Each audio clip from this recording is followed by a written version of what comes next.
अब तक हमने जाना था कि कैसे अपनी योजना को नाकाम होता देख इंद्रदेव ने उस जगह पर आग लगा दी थी जहां काकोल की माता को बंदी बनाया गया था।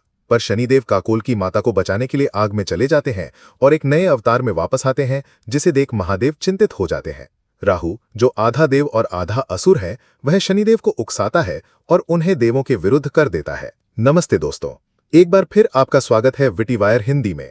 शनिदेव आगे इंद्रदेव को कहते हैं, अब आप पर ऐसा प्रहार होगा जो संसार ने कभी नहीं देखा होगा।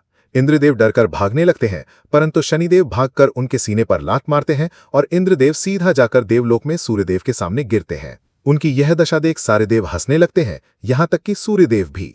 इंद्रदेव फिर सूर्यदेव को शनिदेव के विरुद्ध उकसाते हैं, कहते हैं, मेरी यह दशा शनि ने की है, परंतु अगली बारी आपके पुत्र यम की है। अब शनि छायापुत्र नहीं रहा, अब वो राहु मित्र बन चुका है। वही राहु जो जिसके भी समीप जाता है उसकी चेतवा का अपने हित में उपयोग कर लेता है। संभावना है कि सूर्यदेव अपने पुत्र यम को खो बैठें। यह सुनकर सूर्यदेव चिंतित हो जाते हैं। यमदेव कहते हैं, अब मेरे प्राण लोगे क्या शनि? याद रहे, मैं होने वाला धर्मराज हूं। शनिदेव कहते हैं, नहीं ले सकता, क्योंकि मेरी माता ने तुम्हें संतान समझकर पाला, परंतु तुम्हारे कर्मों का फल अवश्य मिलेगा। और किसने कहा कि धर्मराज को उनके अधर्म का दंड नहीं मिल सकता? इतना कहकर वो यमदेव को उठाकर भूमि पर पटक देते हैं। राहु फिर से शनिदेव को उकसाता है, यह भी देव है शनि, अंत कर दो इसका भी। शनिदेव यमदेव को अग्निपाश में बांध देते हैं और कहते हैं कि अब यम काकलोक में बंदी बनकर रहेगा। यम ने काकोल को उसकी माता से दूर किया, इसलिए अब यम उसकी माता से कभी नहीं मिल पाएगा और यम को बंदी बना अपने साथ ले जाते हैं।